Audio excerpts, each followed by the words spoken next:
From the Russ Center for Media in downtown Cape Girardeau, welcome to Focus on Southeast, a program on issues, events, and people impacting Southeast Missouri State University and the broader community. I'm Dan Woods with KRCU Public Radio.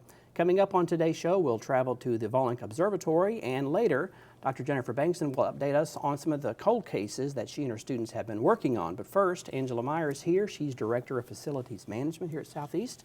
Angela, good to see you. Good to see you. Thank you for having me on. Thanks for coming back. So we're going to spend some time on the big three projects, and we know there are a lot of other things going on, but the show's not long enough to go through everything that's happening. So let's do the big three. And the first one is Dearmont and Blunt. Talk about that big project first. Sure, absolutely. So as you know, Roy Blunt Hall is an incentive to aim at enhancing the university's healthcare programs. Okay, right. So you're focused on the allied healths, which is also kinesiology and sports medicine. And this project is going to help support the growth of those programs. Right now, we are in the middle of demolition of Dearmont Hall.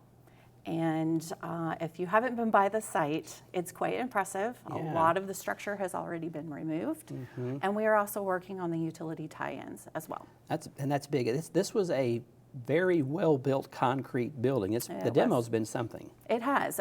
We started on the south side of that complex and have been working our way towards normal. We should have the entire structure down by the beginning of March. I just can't imagine all the different things that have to work together. Absolutely. Because you have to tie it into all the heat and cooling and all that Absolutely. Stuff that works. Yeah. So the new Blunt building is going to be, what, 55,000 square feet or so? Huge. That is correct, yes. Yeah. And 3 stories? 3 stories. It will take the north and west sides of that particular site. Okay. And then right behind that on the south end of the site is our new South Chiller plant. Behind that. So talk about that next, because that's another big project. So right now the chiller plant, which services everything from normal south, including Grawl, is located in Kent Library and on the roof of Kent Library. It is old infrastructure that is no longer repairable. And this project was necessary to continue to provide cooling across that portion of our campus. So for folks who don't know about the university, we don't have like air conditioners as you would think like in a home. We have these, talk about a little bit how those chiller things work and what it does. Sure, so you have large pieces of equipment that are then producing chilled water that is pushed out through utility piping to each of the individual buildings. Yeah. And then it is put into air handling units that then produce the cooling inside each building. And so this one's been in service a long time. It has. And time to go bye-bye. It is. So this will be a major, I know the folks who, in the summertime, we love having this chiller plant working because it makes the buildings much more comfortable. It is. So very important. Yeah. And then another thing that's sort of in the works is Brant. What's going to happen to Brant Hall? Sure. Actually, we just received bids for demolition of Brant Hall. The bids are being reviewed and will be presented to the Board of Governors. So we were just talking before we went on the air that if that building's not there, that's just going to be a huge, we're all used to seeing it and have for many, many years. So that'll be like I said, the views are going to change, which, you know, we're all sort of, sometimes change can be kind of a shocker to a lot of us, but it's one of those things that just progress happens sometimes. But it'll be different, and I know a lot of folks have been thinking about Dearmont, thinking about Brant. There's a lot of memories tied to these buildings, right? Absolutely, yes. Whether they're living in Dearmont or they've had classes in Brant, we've had a lot of conversations with a lot of people that have a lot of positive memories with those facilities. I mean, it's interesting for you all, for facilities, you all take care of the facilities in these buildings, and for you all, it's making sure the electrical works and all of the other things. But for a lot of folks who just inhabit them or use them, there's memories tied to people that maybe met there. So buildings, it's kind of funny, these inanimate objects sort of have so much... they have an emotional connection to the buildings, and I get that. Yeah. So.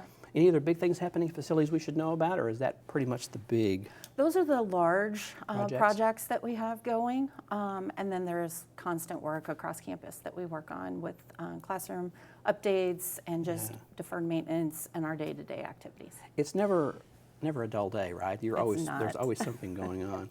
Well, Angela, it's always good to visit with you. Thanks for the updates, and we'll have you back again when the next few big projects happen. Of course. Okay, we're going to take a break. When we come back, we'll be down at the Vollink Observatory. You're watching Focus on Southeast, and we will be right back.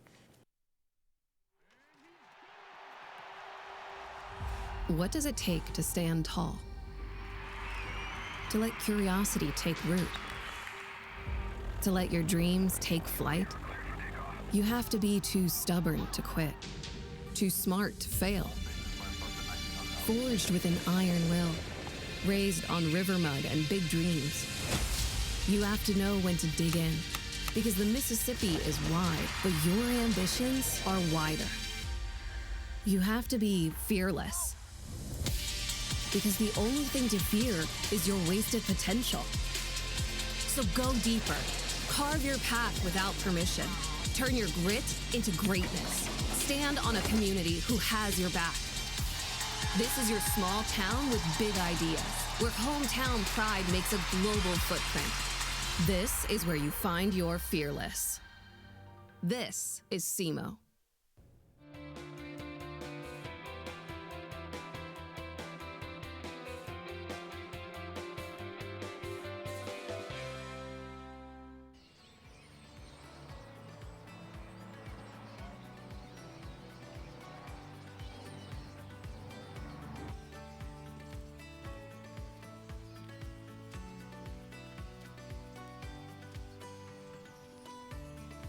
This is Focus on Southeast. I'm Dan Woods, and I'm here with Dr. Joe Murphy. He's an associate professor in the Department of Chemistry and Physics here at Southeast Missouri State University. Joe, thanks for letting us come visit today. Oh, thanks for having me. So we're visiting the Vollink Family Observatory today. Why this location? Why is the observatory here on the SEMO campus? Well, so we had a couple options for where to put the observatory, and one of the old places was at the ag demonstration farm. But it seemed like it would work a lot better if we could get there a lot quicker and we could engage students a lot more readily. So on campus, and this was one of the closest places to on campus that we could have. So does it have anything to do with, being a good view of the sky from this location? Is there anything that's in play in that regard? Well, so we've got a really nice view of the eastern sky from this particular location. There might be a few trees in some directions, but generally the things that we would look at from here in Southeast Missouri would be early night in the eastern sky over there, or that general direction. And I believe you told me that this is not the first observatory that's been on campus, right? No, the university has had a long history of astronomical observatories, going back to probably way further than that, because I just don't know, but yeah. I have some pictures and some evidence from the 70s and the 80s of other astronomical observatories that we've had on campus. Both of the two demonstration farms for the Department of Agriculture have had some kind of observatory on them in the history. And before this, I know we probably still have a mobile observatory too, right? We absolutely do. We actually just packed it up and moved it over to Wecking Hall this morning for the homecoming parade events that are going to be going on. Okay, let's talk about how this observatory came to be. There was a generous donor who made this possible, right? Absolutely. So when we were when I started somewhere around 2020, 2021, we had the opportunity to buy a new telescope, and we were just starting a organization, a local astronomy organization, and there was a member of the community that was really interested in the stuff that we were doing, and after he found out that we had obtained such a great telescope, he really thought that we needed a home for him. And with that was the beginnings of this. He really kind of started the ball rolling with that, and donated a significant portion of the building for the observatory. That's very exciting. When a donor steps up to help with a major project, and it's helping the students, the university, the broader community too. You know, there's just so much that can be done with a space like this, and a donor like that was just very passionate about being involved in this project. Very exciting. So the university has several telescopes, one we're about to see, but there are other different sizes and different things to, right? So the telescope we're about to see is a 16-inch telescope. I mean, the diameter of the barrel is 16 inches, but on the mobile observatory, that telescope's a 14-inch telescope. Okay. So it's only slightly smaller in terms of the diameter of the telescope itself, so it just collects a little less light, but it also is a deep sky telescope, just like the one that is housed here in the observatory. So I guess the bigger the aperture, Well, so it's just like a camera. The bigger the barrel here, the more light that can come in through the more light it can collect. Okay. We like to talk about them kind of like buckets, and the bigger the bucket, the more light that falls in it. Okay.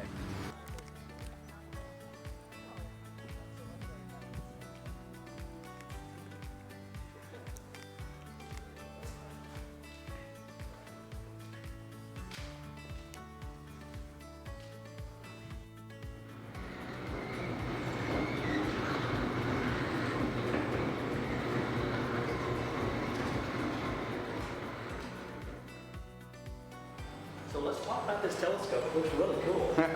So this is the 16-inch telescope that I was talking about. The 16 inches is actually the diameter of the barrel of the telescope. And you'll see that it's also labeled 200. The 200 it talks about the length of the telescope here. The telescope is mounted on these two arms right here, which are connected to basically that platform, which is a computer. And that computer there, it controls these robotic arms to point and direct the telescope to a specific point in the sky. The telescope also has a GPS and a unit inside there, so it knows exactly where and when it is doing any observations, and then it can compare that to a map of the sky, so it knows exactly where to point to find different things. With that also, it tracks those things. So once we point at a certain object that we're looking at in the sky, then we tell it to track, and it's going to follow that particular object as it moves. And because the Earth itself is rotating, and the solar system is rotating, and our galaxy is moving, things that are outside of our galaxy that we're looking at like that, they're going to be in different spaces in the sky pretty quickly. So they move across the sky throughout the course of the night. Do most of the, is this unique to the telescopes we own as far as the tracking? Is this the only one that does all that sophisticated? So both this telescope and the telescope that we use on the Mobile Observatory have that tracking part built into them. The really important thing about those two telescopes, and this one specifically though, because it's considerably large, so it can see things that have very little light, that produce very little light. And we're looking at them, they're really far away, and we're just catching tiny little bits of light, and with the big diameter of that, we might get a few more photons. And those photons really are what allow us to see things that we wouldn't be able to see otherwise. And I think you told me, this could be from my memory, this is the largest telescope between St. Louis and Memphis. Is that right? You know, I don't have the. I do feel like I looked that up at some point when I talked to you about. I don't remember the exact, but it is the largest telescope in a significant distance. Yeah. Specifically, its largest academic telescope, directly between here in Memphis and St. Louis. I would definitely say that. What, there's a lot of benefits, I'm guessing, for the students for this. What are some of the things that they can benefit from by the fact that this is here on our campus? Well, one of the awesome things is that we do between 6 and 8 events during the course of the semester where we get students to come right over here and look through the telescope. And something that you really can't get anywhere. You look at pictures, you can't get anywhere else though, is just the feeling that you get when you're looking at something that is like through a telescope in the sky. That it's something else. You can look at pictures and you're like, yeah, Saturn has rings. But then you look through a telescope and you see Saturn has rings, and it's different, you know? Yeah. It's something that's your own there. So one of the big things here is really being able to do those things yourself in person. And because we do events like that pretty regularly, different kinds of sky conditions, you know, you can come to all 8 during the course of the semester and see completely different things the entire year. So the community at large, I mean, it's not just for our students, but for groups and everything. Absolutely, we're open to the public, and every time we do an observation night, and whenever, if anybody really wants to come here, you know, we do make an effort to make accommodations for other events or for other groups that would like to come and see the telescope or like to come and see the sky. Very exciting. Well, let me show you what's out back. Okay. I know. Yeah. I remember Peggy told me about that. So yeah, When they were just about Go. So Joe, tell us about this area here behind the observatory itself. So inside the observatory, we only have one telescope. So if we're going to use this space for a classroom or a laboratory, we need a little bit more space for more students to, or more people to be interacting with telescopes or equipment than we can have just in there. So out here on the patio in the back, we have these 4 piers set up. so that we could have some of the bigger telescopes, not quite as big as the one that's in there, but some of the other big telescopes mounted to spots where we could mount them and get right back to the same position. So have the benefit of a permanent home, but not having all the overhead of the extra thing, because we can just repeatedly put the telescope right back in the same spot. But we don't have to. We don't have to put things on the piers. We could also have telescopes that are here on this platform or in the lawn nearby to allow more space for more lab groups when we're teaching astronomy classes or interacting with bigger groups. It makes me think of going to the movies, how it's a communal experience. When you have several telescopes here and groups here, it has to be the same sort of thing. Well, you know, there's something really cool about somebody seeing something really neat through a telescope, and then everybody else gets in line because they want to see the same thing. You know, it is a communal experience. Wonderful observatory. Dr. Joe Murphy, thanks so much for having us today. This is Focus on Southeast. We'll take a break. We'll be right back.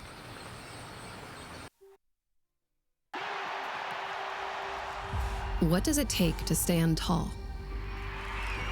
To let curiosity take root? To let your dreams take flight? You have to be too stubborn to quit, too smart to fail, forged with an iron will, raised on river mud and big dreams. You have to know when to dig in, because the Mississippi is wide, but your ambitions are wider. You have to be fearless, because the only thing to fear is your wasted potential. So go deeper, carve your path without permission, turn your grit into greatness. Stand on a community who has your back. This is your small town with big ideas, where hometown pride makes a global footprint. This is where you find your fearless. This is SEMO.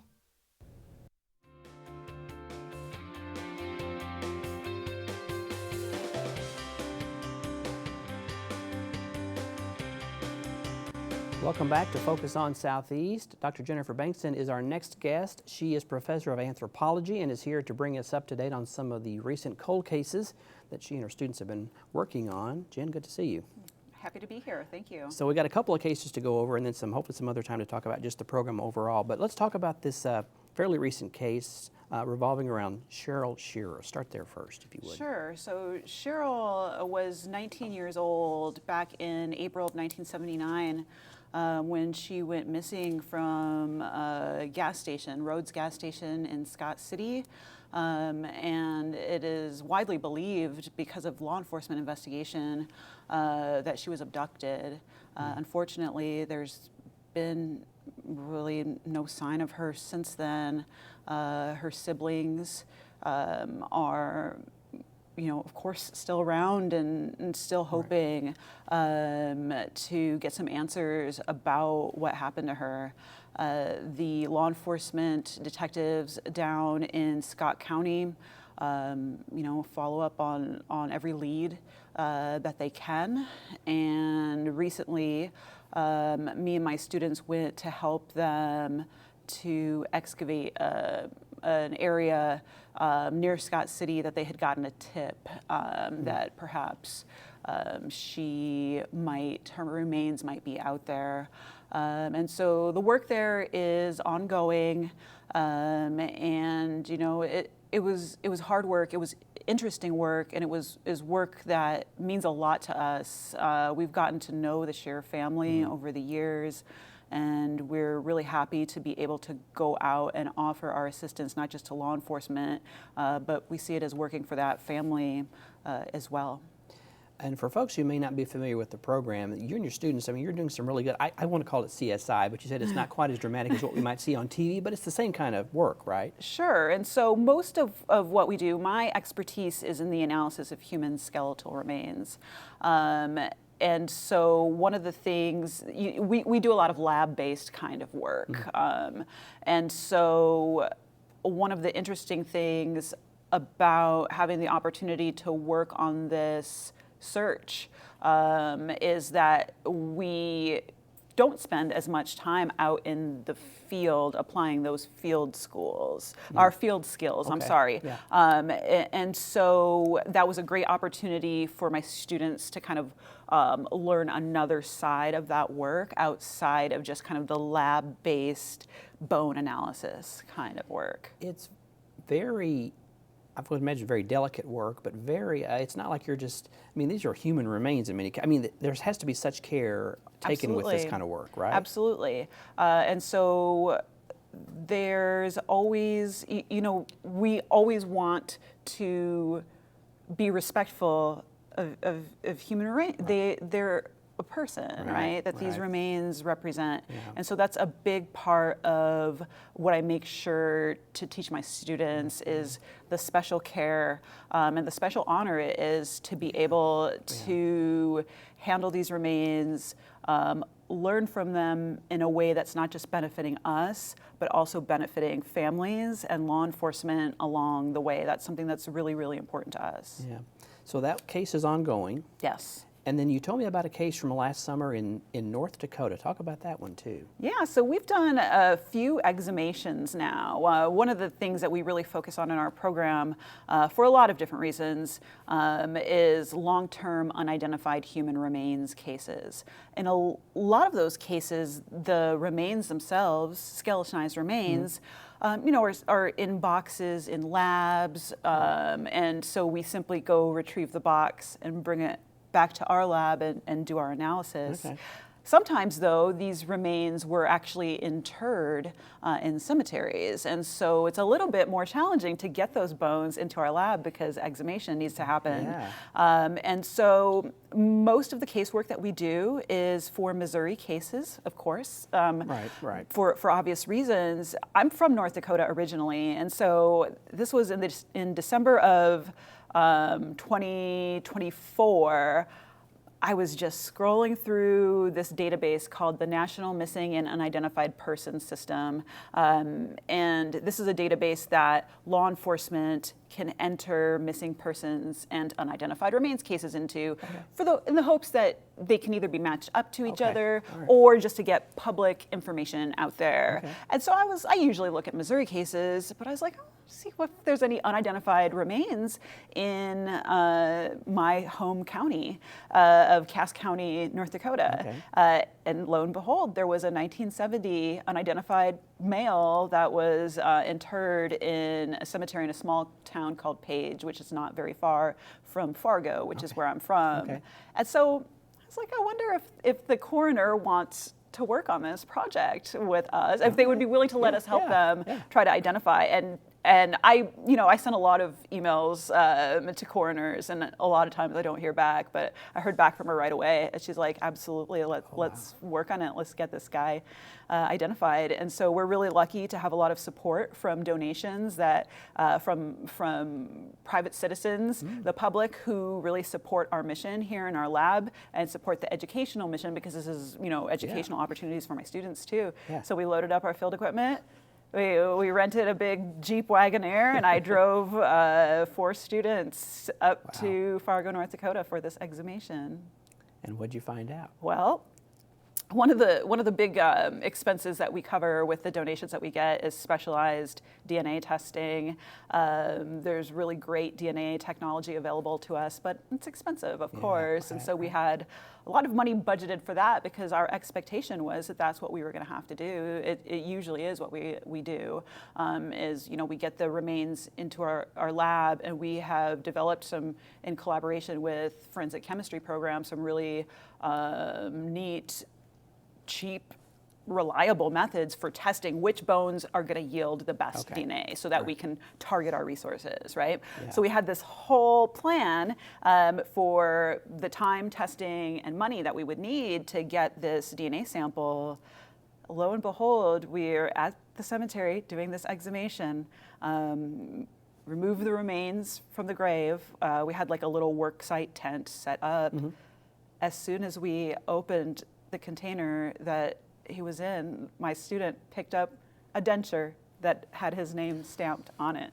And so that's the first time that's ever happened, that we knew within a moment of getting those remains out of the ground, the name of this individual.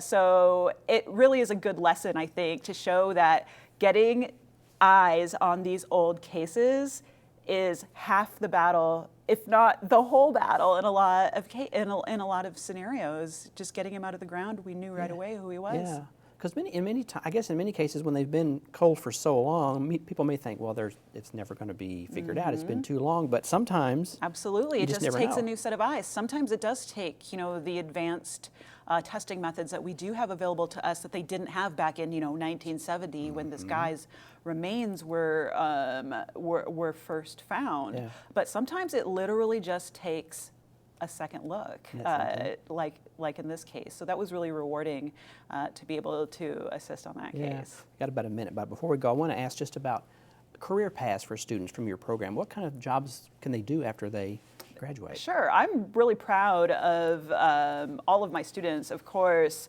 but one of the things that I think is really neat about kind of like sending them off into the world is to see all the different career paths that they take.